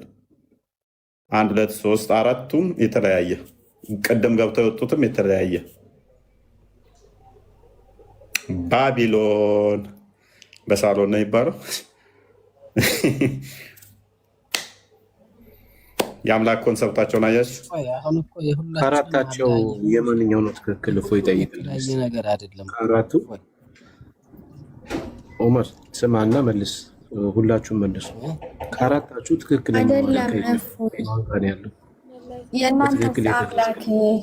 የእናንተስ አምላክ ሰው እንደሆነ ታውቃለህ? በደንብ አውቃለሁ። በስጋ እንደተገለጠ እሱ በስጋ የተገለጠ አምላክ እንደሆነ በደንብ አውቃለሁ። እና እያወቃችሁ ነው ማለት ነው የምታመልኩት? ሳናውቅ ካዳ እንዴት ጭንቅላት ይኖረው አይኖረው? ሳናቅ እንዴት እንከተላለን? ሰው እንደሆነ እያወቃችሁ ነው የምታመልኩት ማለት ነው። ሰው ሆነ ማለት ምን ማለት ነው? ኦኬ እሺ፣ አሁን እኔ ልከራከርህ አይደለም። እስካሁን ተቀምጫለሁ። ጥያቄ መልስልኝ። ስላሴ የሚባለው ትምህርት ኢየሱስ ነው ያስተማራችሁ ወይስ ነቢያቶች? ነቢያቶች ሁሉ ያስተማሩት ነው። ግን ስላሴ ማለት ምን ማለት ነው? አንተ ልጠይቅህ እንጂ እናንተ ናችሁ እኮ ስላሴ የምትሉት። ስለዚህ ገልጣ አሳየኝ መረጃ እኮ ምንድን ነው አልኩሽ። ምን ብለን እንደምናምን ታውቂያለሽ? ኖ እናንተ ጥያቄ ስትጠየቁ ስላሴ ምናምን ትላላችሁ ሳ። ስለዚህ ከፍተህ አሳየኝ ስላሴ የገባው ስላሴ ምን እያሉ ስላሴ ማለት ምንድን ነው? እኛ ምን እያልን ነው የሚለውን ታውቂያለሽ ወይ ያልኩሽ ለዛ ነው።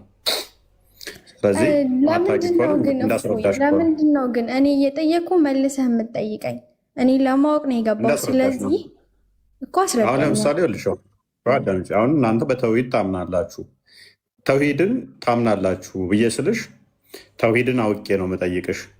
ተውሂድን በሶስት ከፍላላችሁ፣ ተውሂድ አልአስማእ ወሲፋት፣ ተውሂድ አልሩቡቢያ፣ ተውሂድ አልኡሉሂያ። ይህንን ስጠይቅሽ አውቄው ነው። በሶስት እንዴት ነው የምከፍሉት? ሶስት ማለት ምን ማለት ነው? ተውሂድን እንዴት ነው በሶስት የምከፍሉት? ምንድን ነው ብዬ ስጠይቅሽ ይህንን አጥርቼ ስለመመጣ ማለት ነው። ጥያቄው በደንብ ካወቅኩት መልሱ ሲሰጠኝ ሪፊዩት ለማድረግም ለመቀበልም ስለሚረዳ ነው። ጥያቄውን ስጠይቅ ዝም ብሎ ከሆነ ጥያቄው ሳይገባኝ ከሆነ የምጠይቀው ጥያቄውን ራሱ ሳልረዳው ከሆነ የምጠይቀው መልስ ብትሰጭኝም አይገባኝም። አየሽ፣ አንቺም ስትጠይቂ ጥያቄው ገብቶሽ ከሆነ ምሰጥሽ መልስ ወይን ይዋጥልሻል ወይን አይዋጥልሽም። ወይን ትቀበይዋለሽ ወይን አልቀበልም ትያለሽ። ጥያቄው በግልጽ ሲገባሽ ነው። አየሽ፣ ለዛ ስላሴ ስንል እኛ አብ ወልድ መንፈስ ቅዱስ እያልን ነው። ሎንግ ስቶሪ ሾርት አብ ወልድ መንፈስ ቅዱስ እያልን ነው። ሶስትነት ወይንም ደግሞ ስላሴ ስንል ነቢያቶች ሰብከውታል። ያ እሱም አምላካችን የባህሪ ልጅ አለው። የባህሪ ልጅ አለው። ይህንን ለምሳሌ ሰለሞን በምሳሌ ላይ ምዕራፍ 30 ላይ ከቁጥር 3 እስከ 4 ስለ ልጁ ልጅ እንዳለው አምላካችን ተናግሯል። አንድ ጥበብ ላይ ወደ መጨረሻ አካባቢ ልጁ በስጋም እንደሚመጣ እንደሚገደል የባህሪ ልጅ እንዳለው ነግሮናል። ስለዚህ አምላካችን ልጅ አለው። ልጁ ቃል ተብሎ ይጠራል። አምላካችን የባህሪ ሕይወት አለው። የባህሪ ሕይወቱ ደግሞ መንፈስ ቅዱስ ተብሎ ይጠራል። ስለዚህ አምላካችን ምን አለው? እስትንፋስ አለው። እስትንፋሱን መንፈስ ቅዱስ ብለን እንጠራለን። አምላካችን ምን አለው? ቃል አለው። ቃሉን ልጅ ብለን እንጠራለን። ስለዚህ ስላሴ ስንል እንደዚህ እያልን ነው። እኛ ቅድም አንድነቱ ሶስትነቱን ሳይጠቃልል ሶስትነቱ አንድነቱን ሳይከፍል ሲል አምላካችን ዲዳ አይደለም፣ ዊችዝ ሚዩት አይደለም፣ ዊችዝ እንደኛ ዝርው ቃል ያለው አይደለም፣ ዊችዝ ቃሉ ፍጡር አይደለም፣ ዊችዝ ቃሉ ፈጣሪ ነው፣ ማድረግ የሚችል ነው፣ አካላዊ ፐርሰን ነው፣ እኔ ማለት የሚችል ነው፣ ማድረግ የሚችል ነው። እርሱን ምን ብለን እንጠራለን? ልጅ ብለን እንጠራለን። ከአብ የተገኘ ብለን እንጠራለን። ከእርሱ የሚወጣ ከእርሱ የተገኘ ብለን ከእሱ የተወለደ ብለን እናምናለን። አምላካችን የባህሪ ሕይወት አለው። የባህሪ እስትንፋስ አለው። እርሱም ፈጣሪ ነው ብለን እናምናለን። እርሱን መንፈስ ቅዱስ ብለን እንጠራለን። ስለዚህ አምላካችን ሚዩት አይደለም፣ ቃል አለው። ቃሉን አንድ አካል ወይም ደግሞ ልጅ ብለን እንጠራለን። አንድ አካል የአምላካችን የባህሪ ቃል ወይም ደግሞ የባህሪ ልጁ አንድ አካል ብለን እንደምንጠራ እንዲሁም ደግሞ አምላካችን ምን አለው? የባህሪ ሕይወት የባህሪ እስትንፋስ አለው። የባህሪ ሕይወቱን የባህሪ እስትንፋሱን ደግሞ ምን ብለን እንጠራለን? መንፈስ ቅዱስ ብለን እንጠራለን። ዘፍጥረት ገና ከመጀመሪያው ሲጀመር በመጀመሪያ እግዚአብሔር ሰማይንና ምድርን ፈጠረ፣ እግዚአብሔር መንፈስም በውኃ ላይ ሰፍኖ ነበር ይላል። ያ የእግዚአብሔር መንፈስ ቅዱሱ መንፈስ መፍጠር የሚችል ማድረግ የሚችል ነው። መዝሙረ ዳዊት ምዕራፍ 33 ላይ በተመሳሳይ ቁጥር 6 ላይ ሰማዮች በእግዚአብሔር ቃል ጸኑ፣ በአፉም እስትንፋስ ይላል። ሰማዮች የተፈጠሩት የጸኑት በእግዚአብሔር ቃል ነው። ቃሉ ፍጡር ሳይሆን መፍጠር የሚችል ማድረግ የሚችል እኔ ማለት የሚችል ነው። ስለዚህ ኢዮብም ምዕራፍ 33 ቁጥር 4 ላይ በተመሳሳይ ፍጥረታት በእግዚአብሔር መንፈስ እንደተፈጠሩ ይናገራል ማለት ነው። ስለዚህ እግዚአብሔር መንፈስ ፈጣሪ ነው። ያን የእግዚአብሔር መንፈስ እስትንፋሰ እግዚአብሔር ተብሎ ይጠራል። እግዚአብሔር ቃል እሱ አካላዊ ነው። እርሱም ምን ተብሎ ይጠራል? አንድ ፐርሰን ነው ወይንም ደግሞ ሁለተኛ አካል ተብሎ ይጠራል። ስለዚህ አብ አለ፣ ወልድ አለ፣ መንፈስ ቅዱስ አለ። ሶስት አካል ብለን እናምናለን። አንዲት መለኮት፣ አንዲት አገዛዝ፣ አንዲት ስልጣን ብለን እናምናለን። ይህንን ደግሞ ክርስቶስ በስጋ ሲገለጥ በግልጽ ነግሮናል። እኔና አብ አንድ ነን ሲል ሁለት አካል እንዳለ እኔ እና አብ ብሎ እሱ ልጁንና አባቱን ጠርቶ ነገረን። እንዲሁም የባህሪ ህይወት እንዳለው ደግሞ ማቴዎስ ወንጌል ምዕራፍ 28 ቁጥር 19 ላይ በአብ በወልድ መንፈስ ቅዱስ ስም እያጠመቃችሁ ደቀ መዛሙርቴ አድርጓቸው ሲል ስም የምትለው ስልጣን ኦቶሪቲን እንደዚህ ታሳያለች። ስንት ስም ነው የጠቀሰው? አብ፣ ወልድ፣ መንፈስ ቅዱስ። ስለዚህ እኛ ስላሴ ስንል በአብ እናምናለን፣ በወልድ እናምናለን፣ በመንፈስ ቅዱስ ስም እናምናለን እያለ ነው። ስሞች ሳይሆን ስም። በአብ በወልድ በመንፈስ ቅዱስ በሶስቱ አካል እናምናለን፣ በአንዲት መለኮት እንገዛለን እያለ ነው። ስለዚህ አምላካችን በደንብ እናውቃለን። እኛ አንዱ በአንዱ ህልው ናቸው ብለን ደግሞ እናምናለን። ዮሐንስ ወንጌል ምዕራፍ 14 ቁጥር 9-11 እንደሚናገረው በእኔ አብ እንዳለ አብም በእኔ እንዳለ ይህንን አታምኑም ይላል። ስለዚህ መንፈስ ቅዱስ ከአብ የሚሰርጽ እንደሆነ ሁሉ እንዲሁም ደግሞ አብ በወልድ እንዳለ ወልድም በአብ እንዳለ አንዱ በአንዱ ህልው እንደሆኑ እናምናለን። ስለዚህ አምላካችን አንድ መለኮት አለ። አንዱ መለኮት ሶስት አካል አለው። አብ ወልድ አይደለም፣ ወልድ መንፈስ ቅዱስ አይደለም፣ መንፈስ ቅዱስ አብ አይደለም፣ አብም ወልድ አይደለም። አንዱ በአንዱ ስም አይጠራም። አንዲት መለኮት ግን አላቸው። ስለዚህ ቃሉ እስትንፋሱን አይደለም፣ እስትንፋሱ ልቡን አይደለም፣ አንዱ አንዱን አይደለም። ሶስት አካል አለ ስንል ከዚህ አንጻር ነው። ይሄ በቀላሉ በእናንተ ለማስረዳት ያህል አላህ አለ። ለምሳሌ አላህ ቃሉ አለ። ቃሉ ቁርአን ለምሳሌ አለ።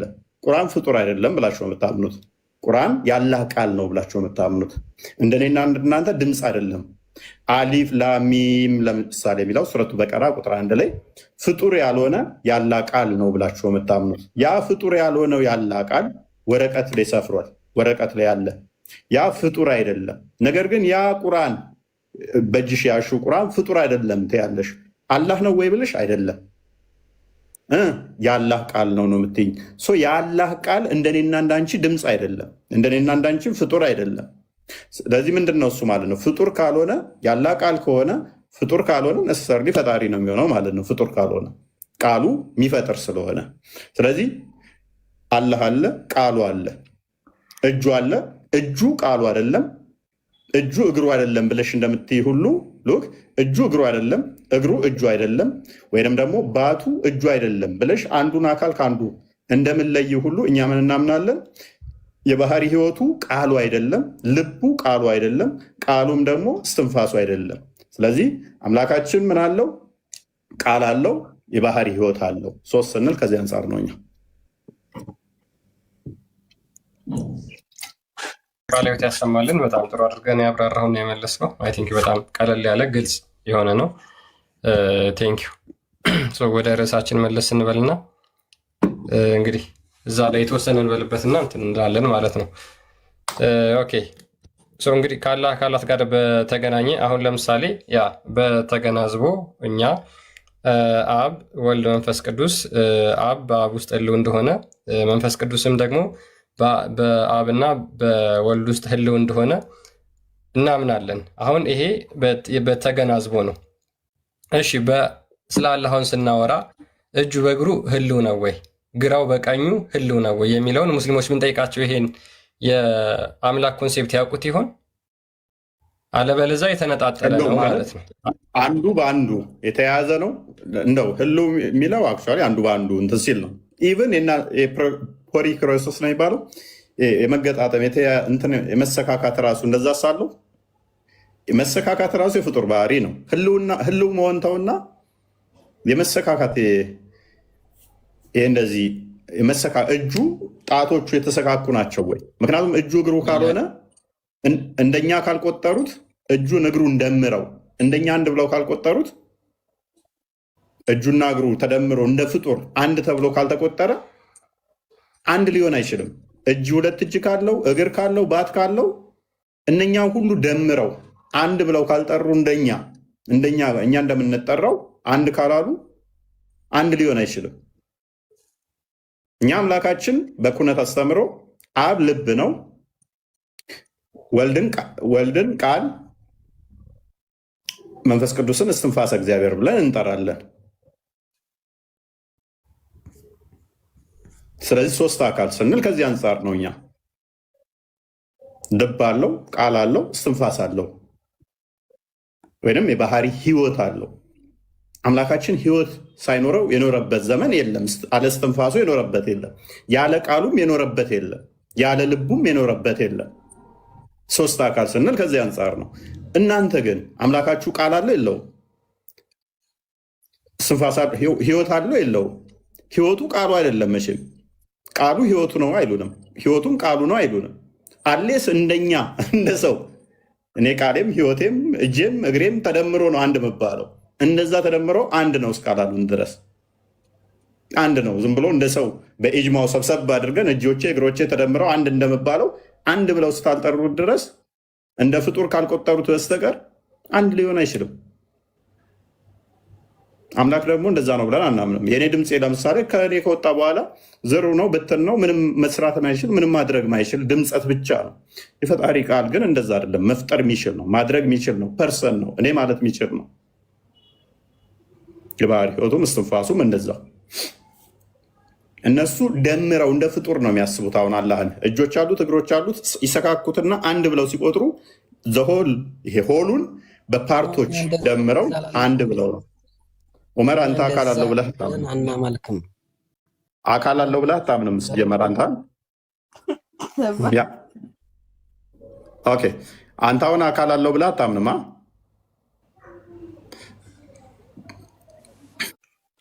ኢቭን አካል አለው ብለህ እጅ እግር አለው ብለህ አታምንም። አንተ አላምንም። እጅ እግር አለው ብዬ አላምንም።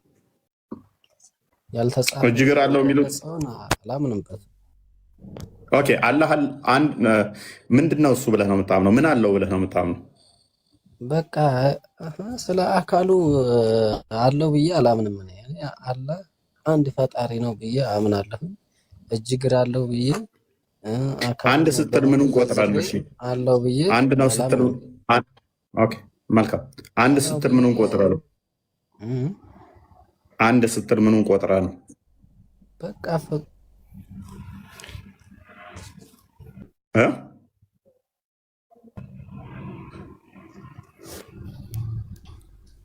እኔ ጋር የተቋረጠው ዑመር ተቋርጦበታል። ጸጥ ብሏል። መንፈስ ነው ብሎ ሲያምናል። ምናልባት አይመስለኝም። አም ዩሱፍ ነው የሚለው ይሰማል። ዮሴፍ ሙስሊም ነው ክርስቲያን ነው? ሰላም ናችሁ? እንኳን ደህና መጣሽ። እንኳን ደህና ቆያችሁ። መልካም። አላህ ይሄን ያለው ብለሽ ነው የምታምኚው? እኔ መጀመሪያ ልጅቷ የጠየቀችውን ለምን አትመልስም? የሚታወራው ሁሌ በጣት ለምንድን ነው የምታስረዳ? እሷ የጠየቀችው ሌላ፣ አንተ የከፈትከው ቁርአን ሌላ። በምንድን ነው በማስረጃ ማታወራው? አንተ ሁሌ በጣት ነው የምታስረዳው። ማስረጃ ለምን አትከፍትም? እሷ መጽሐፍ ቅዱስ ጠየቀች፣ አንተ ደግሞ እዚህ ቁርአን ከፍታል። ምሳሌ ሁሌ በጣት ነው የምታስረዳው። ምንም የሚታወራ ነገር ምንም አይገባም ማለት ነው አንተ ሰውየው። በነገራችን ላይ ነገ ጥሪ ተጠርተሃል ማለት ነው። ምንድነው ተቃዩ? በእናትሽ እንዴ ጥሪ ተጠርተሃል? ወይ ጉድ! ምንድነው የምታወራው እንደ ሰውዬው? ሰርግ አለብህ እንዴ? እሺ እፎይ፣ ኢየሱስ አምላክ ነው ብላችሁ ታመልካላችሁ እና አምላካችሁ ይተኛል ምናምን ታዲያ በመጀመሪያ የጠየቅሽኝን ያስረዳሁሽን ሰምተሻል? ሰማሁ። አዎ ሰምቻለሁ። ግን አሁን ደግሞ ኢየሱስ አምላክ ነው ብላችሁ ታምናላችሁ አይደለ? ስለዚህ አምላካችሁ ይተኛል፣ ይበላል፣ ይጠጣል ነው። ወደዛ እንሄዳለን። ያስረዳሁሽ ላይ ጥያቄ አለሽ? አይ በቃ ማስረጃውን አላሳየኸኝም፣ ከፍተህ አሳየኝ እያልኩህ ነበረ። እንደ ሀሳብ ከፍተህ ብታሳየኝ ክርስቲያን ያልኩት ግን ገብቶሻል? ያልኩት ገብቶሻል? በደንብ ገብቶኛል፣ ግን በደንብ እንዲገባኝ ደግሞ ከፍተህ አሳየኝ። በጣትህ እየነካ ደስ ይላል። ምን ብዬ ነበር ያስረዳሁሽ? አምላካችን እስትንፋስ አለው። ያን ደግሞ መንፈስ ቅዱስ ተብሎ ይጠራል። ያ መንፈስ ቅዱስ ደግሞ ምንድነው? እሱ የባህሪ ህይወት ወይንም ደግሞ እስትንፋሰ እግዚአብሔር ይባላል። እሱም ደግሞ ፈጣሪ ነው። አምላካችን ቃል አለው። ኦኬ ተቀበልኩ። ግን ክፈትና አሳየኝ። እሺ መርሃባ፣ ክፈትና አሳየኝ። አምላካችን ቃል አለው፣ ቃሉም ፈጣሪ ነው ብዬ ነገርኩሽ አለ። አምላካችን ቃል አለው፣ ቃሉም ፈጣሪ ነው። ክርስቲያን ቀጥል። ከመዝሙር 33 ልጀምርላትና እየጠቀስኩ እኮ ነው። ሜይ ቤት ይዣለሽ ብዬ ነው ቀደም እየጠቀስኩ ያለፍኩት። አይ ጠቅሰሃል፣ ግን ባዮ የተሻለ ነው ብዬ ነው። እሺ ችግር የለውም።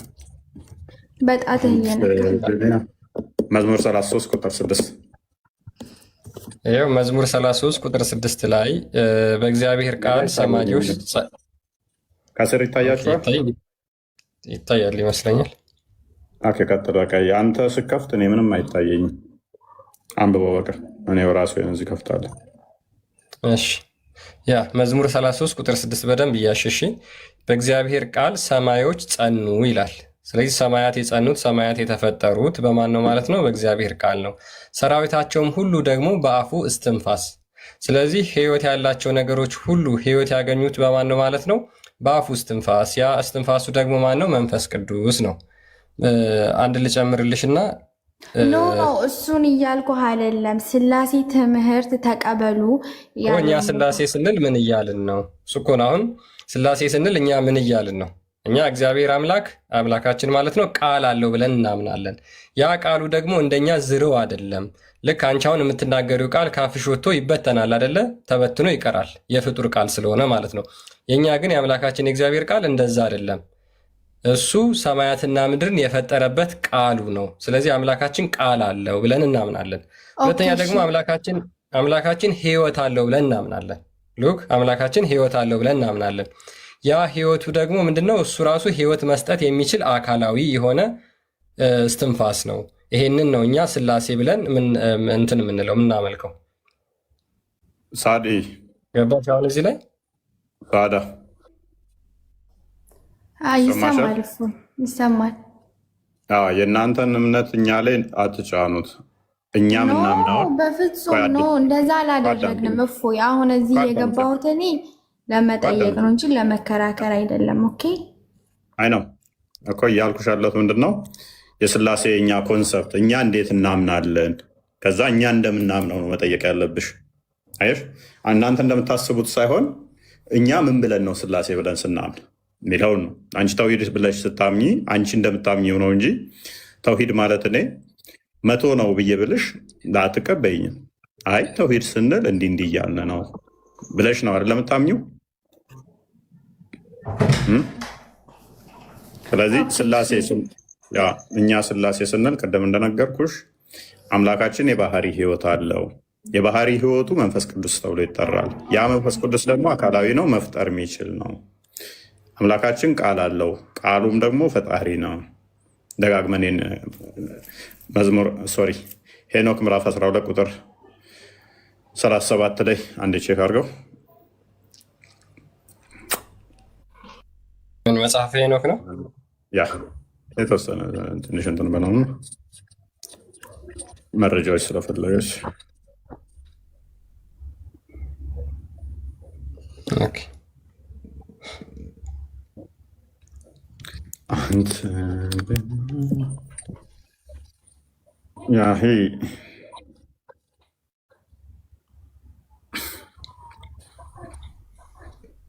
ምዕራፍ ስንት እፎይ? ምዕራፍ 12 ቁጥር ምዕራፍ 18 ቁጥር 37 አካባቢ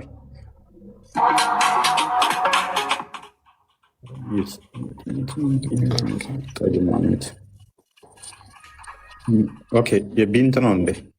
ቢንት ያንቺ ነው። ሚዩት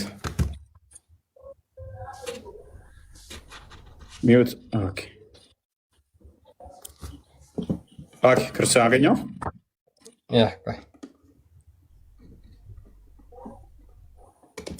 እግዚአብሔር የባህሪ ህይወቱ መንፈስ ቅዱስ የሚለውን ቼክ አድርግልኝ የሚል የተሳሳተ ቦታ ከሆነ። ኦኬ መጽሐፈ ጥበብ ላይም አላቸዋል። ኦኬ እሺ ጥበብ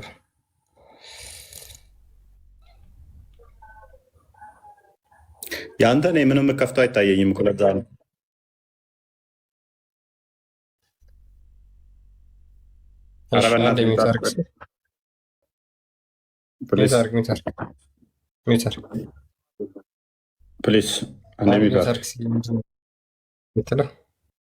እሺ መጽሐፈ ጥበብ ምዕራፍ 1 ከቁጥር 7 ጀምሮ የእግዚአብሔር ሕይወቱ መንፈስ ቅዱስ በዓለም መልቷልና ዓለምን ሁሉ የፈጠረ እርሱ ነገራቸውን ፈጽሞ ያውቃል። ስለዚህ መንፈስ ቅዱስ ምንድን ነው? ፈጣሪ ነው።